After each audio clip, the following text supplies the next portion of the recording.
Thanks for watching. You can find me at twitch.tv/CosmoRetro or anywhere Cosmo Retro online. And you go to Steam, you can find my first game, Dreamdasia, if you want to check that out. And there's an upcoming bigger game coming up. More games to come with myself involved, which is the plan. You can also find me really at twitch.tv/jmosier89. Lately I've been streaming Crimson Desert, and I just stream RPGs. So yeah, you can also find me anywhere Nerds of the Northland. We appreciate y'all. Thanks for coming. Have a good week. Barking bark. Welcome to Nerds of the Northland, episode 44. This is the top 10 favorite Final Fantasy heroes. Yeah, we're gonna try something new here. We're gonna do like a series. It's only 2, but this episode we're gonna do heroes, so the next one we'll do villains. So oh yeah. So hope you like these episodes. We love Final Fantasy, and I know you do too. Anyway, number 10 is we're going to talk about the Chocobos, the Mogs, and the Cactuars first.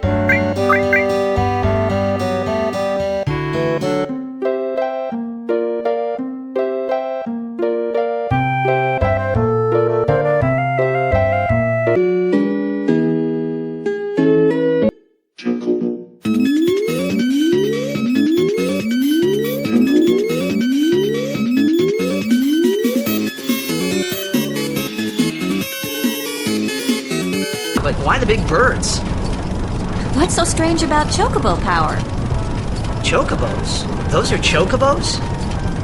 What? You've never seen a chocobo?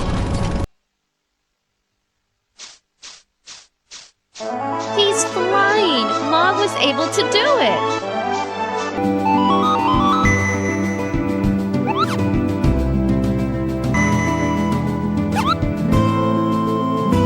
For another shot at old Saz, have you?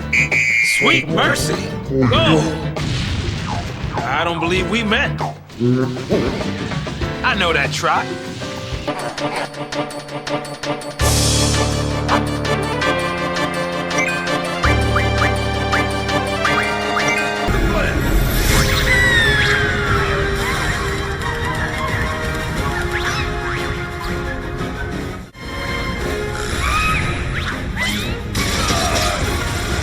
First. yeah, I feel like talking about these characters. Gotta at least mention them. And Cactuars are less of a hero, but they are summonable in a couple games. So Yeah, and Chocobos over time have gotten more cute, more detailed, and better like as looking as far as what you would want.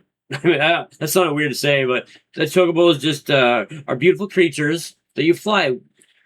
Rebirth is pretty cool. They really did a great job. Yeah, I guess I'm the main thing yeah. with Rebirth, how beautiful they are, and yeah, and Final Fantasy 15, 16. Well, I guess in Rebirth, Cactuars help you. They have challenges for you and give you prizes, so we can't call them heroes. Woohoo! Yeah, Cactuars, you attack them, but now I think of them as a summon. But definitely the Mogs and the Chocobos, like especially in Final Fantasy VI, you start. I mean, Mog's a playable character, and then there's the part where the Mogs help you save Terra. Oh yeah, you know we're talking about. I didn't even think about that earlier. Yeah, when at the beginning of Final Fantasy VI, when the Mogs saved Terra, I love that part. I think there's like 4 or 5 of them you get to use. Or 7? I don't remember. Anyway, it's around that, and then it's amazing. You pick us different Mogs, and they all have a different face, different personalities. You know what? That's cool because that's my favorite version of Mog. I don't know how many out there that I'm talking to like the newer or the older version of the Mono. If you know what I'm talking about, but the Mogs changed, and then they went back, and I like the. If you go to my Twitch, you'll know what I'm talking They're kind of about. cool in FF9 too, but when I think of Mogs, I guess I really think of 6 and 7. Yes, I guess 6, 7. Oh. But 9, they're pretty cool. They're like you got the one that Stiltskin or whatever that you follow around everywhere. The little guys, Rumpelstiltskin, yeah. Well, and the only cool part of Crystal Chronicles is you got to like make your Moogle and paint their fur, and it was really like detailed. And, yeah. Well, nah, I guess that's all we got to talk about for those. It's the smaller creatures that are pretty much the Final Fantasy heroes of all. Would you say every Final Fantasy probably? Yeah, they've been around for as long as I can remember. I don't know the first couple, but Chocobos for sure. I don't know about the Mogs. I think the Chocobos came in Final Fantasy 2 or 3. I think. Yeah. But the number 9 on the list is Wakka from Final.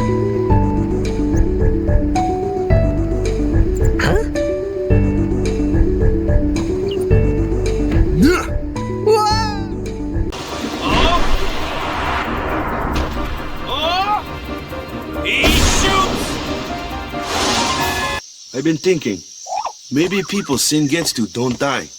Maybe sin carries them through time, like 1,000 years through time. And then one day, maybe they just pop back, see? Amazing. Simply amazing. From Final Fantasy X. And you know what? I want you to talk about Wakka because you don't put it on the list. Yes, this is Captain of the Beast at Aurochs, the one that gets you into Blitzball. He's got the Blitzball as a weapon. He's got second or that was me throwing the Blitzball. Third best final limit in the game if you can get the slots right. But he's just the best all-around character too because he's got ranged attack and he's strong. And major part of the game gives Cloud his Brotherhood, the ultimate weapon. Befriends Tidus or Tidus. Not Cloud, yeah, Tidus. Why did I say Cloud? Oh, actually, I Wrong didn't get that. Tidus, at the beginning, when he's like, "Where am I? Who are you?" And he's already like right away friendly. Like, "Hey, I'm Wakka. What's up? Are you? Oh, you're also a Blitzball player? No way. We're best friends." And at the end, before the end of the game, when you go visit, you say before you go to Sin, spoiler alert, to finish the game. I forget exactly what you have to do, but you end up through a series of events. You talk to Wakka again, and he gives you Tidus' ultimate sword. So plays a very pivotal. 25 years later, spoiler. If you're not okay with that, then go play the game. What are you waiting for? Play Final Fantasy X. Who didn't play Final Fantasy X? Who didn't play it? Remember Luke Anderson? That Yes. was the first time I saw the game. Still alive somewhere. He worked for my dad for a while. Are you out there, Luke? Luke! We get a comment later. He's out there.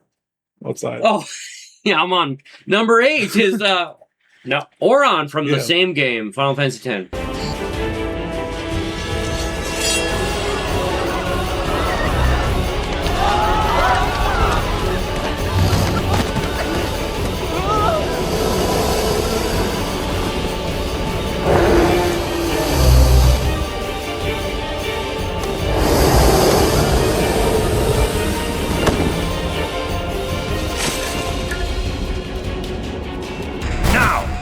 This is it.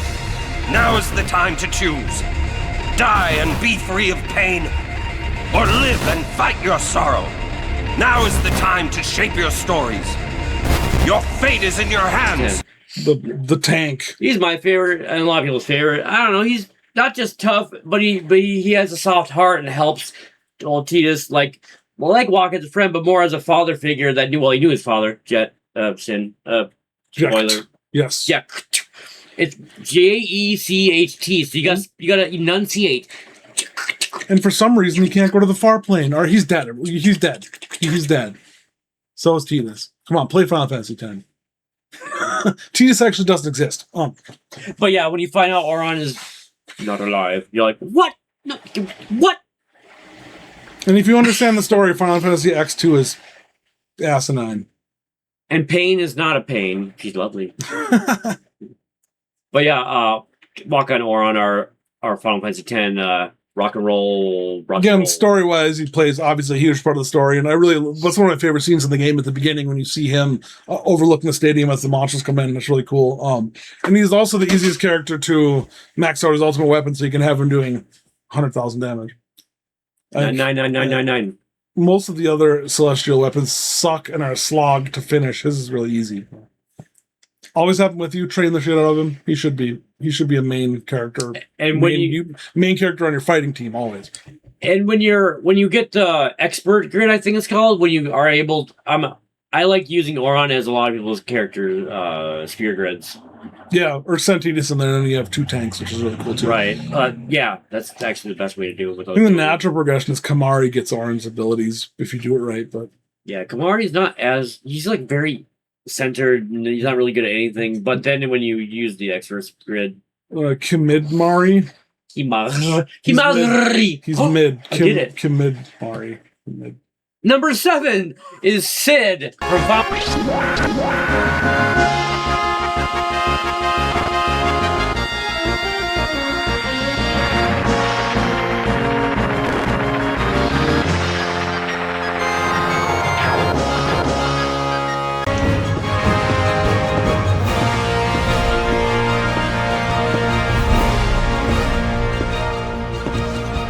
Where to, folks? Cosmo Canyon, please. You talk? The hell kind of magic trick is this? From Final Fantasy series. Yeah, I mean, 7 always comes to mind. Maybe that's just because Rebirth is so... I played it not long ago, but that's just the Sid I think of, the gruff guy with the cigarette in his mouth, but that's not all of them. Blonde hair that gives you the or not gives you, but pilots the high wind. Yeah, and I think he's the Emperor of Lindblom, and he turns into a Grok in FF9, turns into a little bug, and you have to save him. Yep. It's, well, the princess's uncle. Also in Lost Legacy, Sid is in front of the hotel and dojo. Wink. No trademark infringement. It's been 20 years. Or however long trademarks last. I don't even know what I'm talking about. I didn't. Sid's in the game. Play Lost Legacy. It's coming. It's coming. So it's coming, and so is the next character, Squall.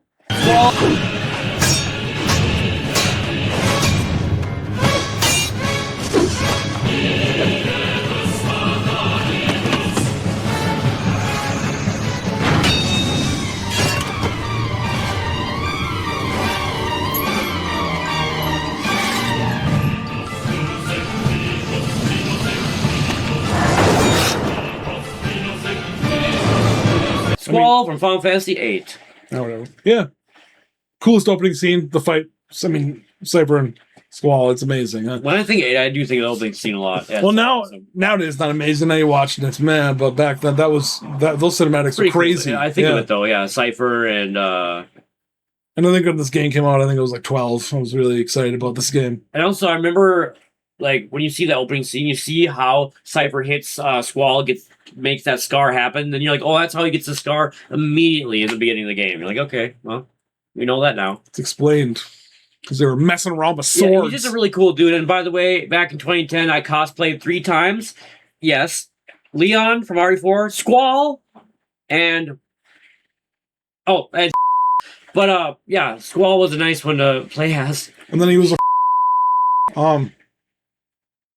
No. I was like, wait, if I don't deny it, I guess I'll deny it. But I mean, the Gunblade, I mean, but it's okay. I think someone actually tested this. Maybe some YouTuber actually tested this. A Gunblade is completely stupid and ridiculous, like not feasible weapon, but it's really cool in the game. And I thought it was really cool back when it came out. And when you think of making a weapon, and even as an RPG designer, I think a Gunblade is just so cool. Like honestly, when I think about putting a Gunblade in a game, I can't, because it's like, well, then they're gonna think I got it from Final Fantasy VIII. Well, who cares what people think? Well, it's a Gunblade. Blah, blah, blah, blah, blah. Well, putting it in historical context too, going from Cloud, how deep Cloud's character was, like to Squall, or like we expected depth, and there's a lot of it. Squall, I mean, the orphanage and the sorceress story, the side storyline, all the stuff that happens in the game, and what's the other Laguna? Some underrated elements of Final Fantasy VIII, especially with what you just said with all those and the dreams, the sequences. Yeah, they definitely hit the lore hard in Final Fantasy VIII. And 9, they kind of pulled back a little bit. 9's like a good balance between 8 and 7, I think. But good balance of a lot of different things, which we'll talk about right now with number 5, Vivi from Final Fantasy IX.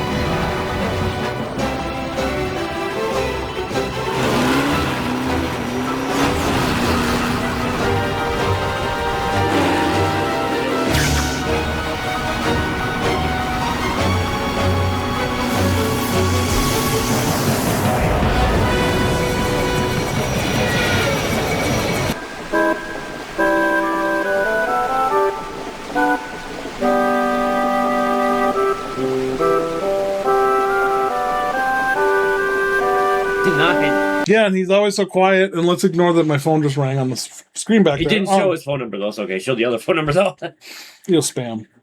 Vivi, we're back to his. And it was pixels. Small and quiet, and you don't really expect much from him. But there's the waltz scene, which I'll show you, where he blows away the waltz because he gets mad because he killed his friends. But the whole story of Vivi, like finding out that he's like made in a factory and has an expiration date, and it's very sad because you feel for him the whole game, and then when you see, it's like, oh wow. When you forget to, I think if you read like the book, I think he's like 6, isn't he? You're telling me. So you think him as like a little child, as like a little boy going through all that, like the whole game. Deep. The way he acts, you kind of think of him as very powerful being, but also like a child. Yeah, and then in the end, he ends up with like Ultima and like Meteor, and he's super powerful, but he's just this little quiet mage. Yeah. But yeah, that's why you deserve to be in the top 5 for sure. Vivi, yeah. All you Vivi lovers, there you go. Including me and Joe. Number 4 is Terra from Final Fantasy VI. Terra.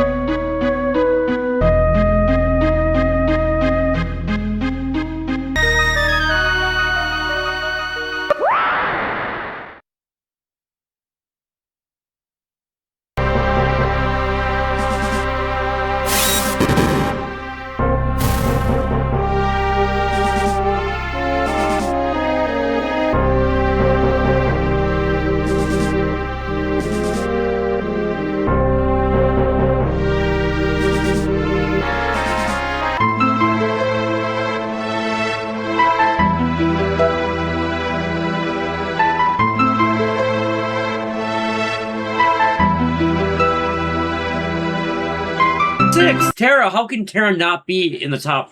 Whatever. Yeah, she's amazing, powerful. She pretty much saves the whole game at the end when you call her as an Esper, she comes. Yeah, and I feel like Final Fantasy 1 through 5 are very generic. The heroes say go fight the villains to save the world. And Final Fantasy 6 is when they first started with really deep story. And yes. The war in the background, the backstory of Terra, and what's the other girl's name? I always forget the other girl. Terra and the other soldier. But just the whole story of the game and I'm sorry, I'm getting a blank. And the way in the second half of the game, everyone has their own little storyline you have to go connect to, and just very deep story. Thinking of the blonde one, yeah. The other magic user. The blonde magic user. God dang it. Whatever. I want to say Realm, but that's the paint girl. I don't remember what the... Can you guys tell this is all one take yet? Anyway, if you can't tell by episode 44, this is all one take. Anyway. Like and subscribe. Appreciate it. There has been moments where we did second take us because there's no audio, but that's different. No cuts. Oh. Yeah, he did it. Finger 5. E.T. Phone number 3 is Tifa.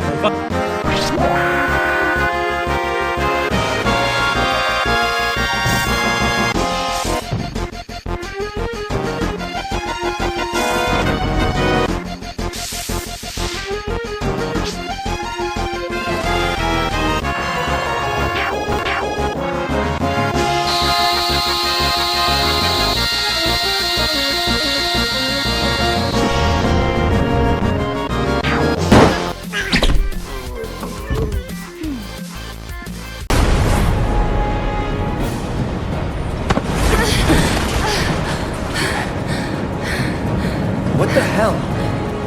Nice catch. Barret!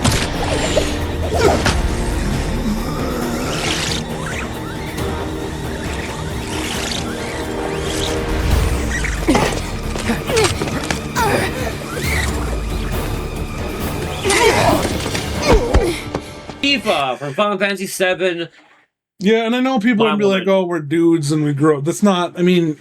Yeah, I guess that has something to do with it. But I mean, it's just the whole development of her character being like the mother figure in the beginning and being super strong and like Cloud. And in Rebirth, she does a lot of like stops Cloud from going nuts, which is good. You know what? And as much as people want to talk about, Tifa or how good looking she is, the thing is, she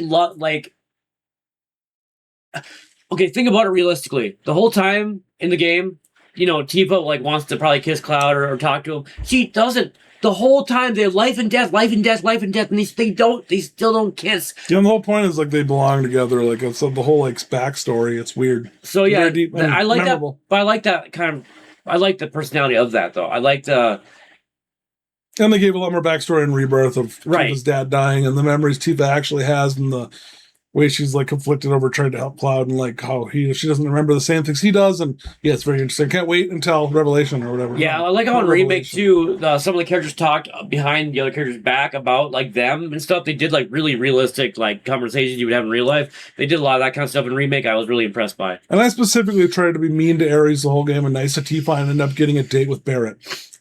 Well, you deserve a date with Barret. I don't know. Because there's an awkward moment too where it looks like they're about to kiss. It's funny. They did a really good job on Rebirth. It's great. And you're gonna play that scene right now. Number 2 is Cloud.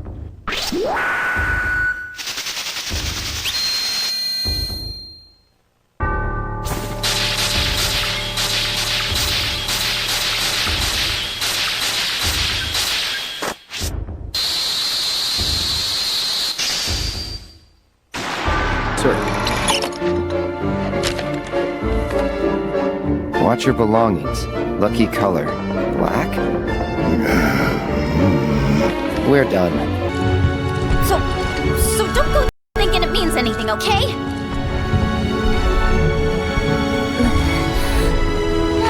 Say something! Something. Are you kidding me? I do something nice for you and that's what I get? Who ties what rose? The one and only Yuffie!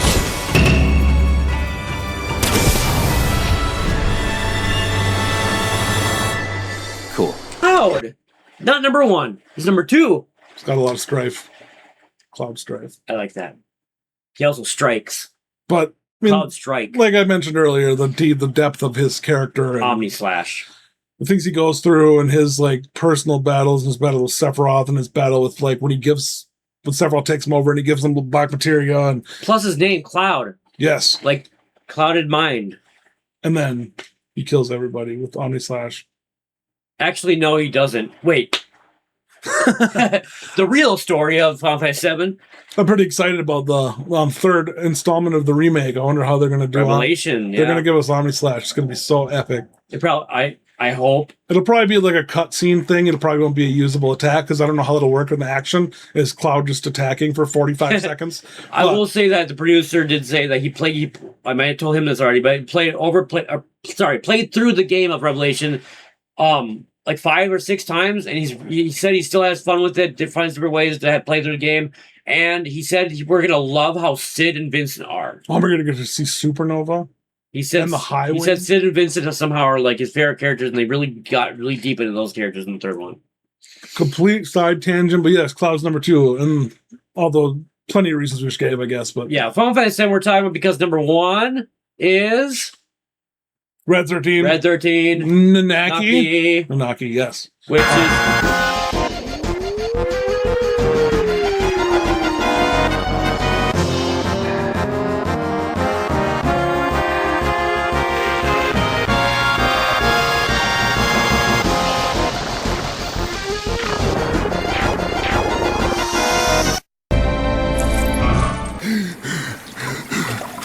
Just gonna float there?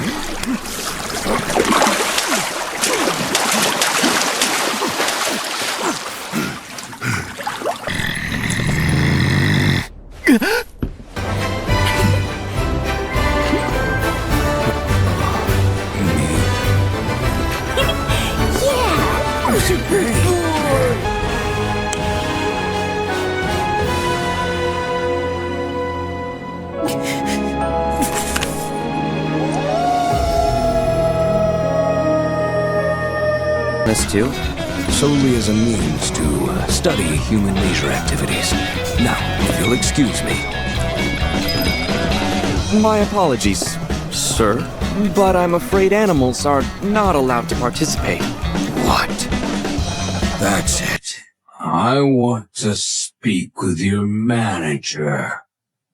Which is, when I said that earlier, and I said, use my favorite, I actually wasn't, I thought he was going to say Cloud was number 1, but he wanted, and then now I want you to explain why he's number 1. Yeah, I've always loved this character. He was always great, and he was really strong and a very good team member in the first one. He was almost always one of my first playthrough members, like, from the final boss. But in Rebirth, they did so much more of, like, making him like dog-like. Like there's a point where he like plays fetch or something like that with Barrett, or like he wrestles with them it's like so a dog. Adorable. Like, and then you get to Cosmo Canyon and he turns into like a little kid. Cause like and even before that, he says, "Where's your manager?" Yeah, at Costa del Sol. Yeah, and they really humanized him a lot in this and made him like in one way they humanized him, in another way they made moments where he was like a puppy. It was really cool. Yeah, fun fact. My first playthrough when I was like 8 or 9 years old back in the late 90s with my dad, my sister, my mom. So we named everyone like mom or dad. So Cloud was Spike. Red 13 was Jake. Anyway. Bark, bark, bark, bark. Like I said, he was a furry for 6 years. Yep, it's true. Back in Vietnam. I admit it. I'm a whatever that is. Anyway. Red 13's number 1, but did you like our episode? Did you like our list? Do you want more Final Fantasy? Of course you want more Final Fantasy. We're going to do another one next week for you. I feel like I could talk about Final Fantasy forever. Hell yeah. I could also talk about rectal exams.